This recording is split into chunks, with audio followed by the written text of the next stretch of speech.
உலகிலேயே மிகப்பெரிய வீடு இந்தியாவில்தான் இருக்கு. சொந்தக்காரர் அம்பானி அல்ல. உலகிலேயே மிகப்பெரிய வீடு இந்தியாவில்தான் இருக்கிறது. இதற்கு உரிமையாளர் அம்பானியோ டாடாவோ இல்லை. அது ஒரு அரச குடும்பத்தைச் சேர்ந்தது. உலகின் புகழ் வாய்ந்த அரண்மனை என்று சொன்னால் பலருக்கும் உடனடியாக நினைவுக்கு வருவது எலிசபெத் மகாராணி வசித்த, தற்போது சார்லஸ் வசிக்கும் பக்கிங்காம் அரண்மனைதான். ஆனால் அதைவிட பெரிய அரண்மனை இந்தியாவில் இருக்கிறது. அதற்கு பெயர் லட்சுமி விலாஸ் பேலஸ். இது பரோடாவின் கெய்க்வாட் குடும்பத்திற்கு சொந்தமானது. இது உலகின் மிகப்பெரிய தனியாருக்கு சொந்தமான வீடாக இருக்கிறது. பரோடாவின் முன்னாள் ஆட்சியாளர்களான கெய்க்வாட் குடும்பத்தினருக்கு சொந்தமான அரண்மனையில் 170க்கும் மேற்பட்ட அறைகள் இருக்கின்றன. இந்த அரண்மனை ராதிகா ராஜே என்பவருக்கு சொந்தமானது. இந்த அரண்மனையில் தற்போது வசித்து வருவது கெய்க்வாட் அரச குடும்ப வாரிசுகளான சமர்ஜித் சிங் கெய்க்வாட் மற்றும் அவரது மனைவி ராதிகா ராஜே கெய்க்வாட் ஆகியோர்தான். லட்சுமி விலாஸ் அரண்மனையின் பரப்பளவு 3,04,90,000 சதுர அடி.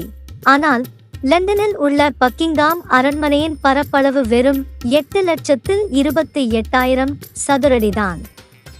அத்துடன் தொழிலதிபர் முகேஷ் அம்பானிக்கு சொந்தமான 15,000 கோடி மதிப்பிலான அண்டிலியா வீட்டின் பரப்பளவு 48,780 சதுரடி மட்டுமே.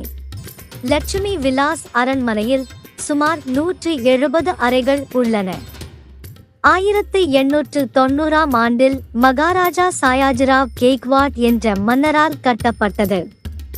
அந்த நேரத்தில் சுமார் 1,80,000 பிரிட்டன் பவுண்ட் செலவு செய்து இந்த அரண்மனை கட்டப்பட்டது. இந்த அரண்மனை வளாகத்திற்குள் ஒரு கோல்ஃப் மைதானமும் இருக்கிறது. இந்த அரண்மனையை நிர்வகித்து வரும் ராதிகா ராஜே ஒரு தீவிர புத்தக வாசிப்பாளரும் எழுத்தாளரும் ஆவார். இவர் டெல்லி பல்கலைக்கழகத்தில் உள்ள லேடி ஸ்ரீராம் கல்லூரியில் இந்திய வரலாற்றில் முதுகலை பட்டம் பெற்றுள்ளார்.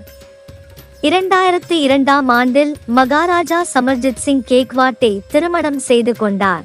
அப்போது அவர் ஒரு பத்திரிகையில் பணியாற்றிக் கொண்டிருந்தார்.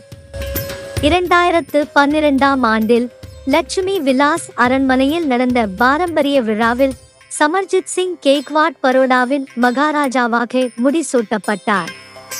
தற்போது வரை அவரே மகாராஜாவாகவும் ராதிகா ராஜே மகாராணியாகவும் இருந்து இவ்வளவு பெரிய வீட்டை ஆட்சி செய்து வருகின்றனர்.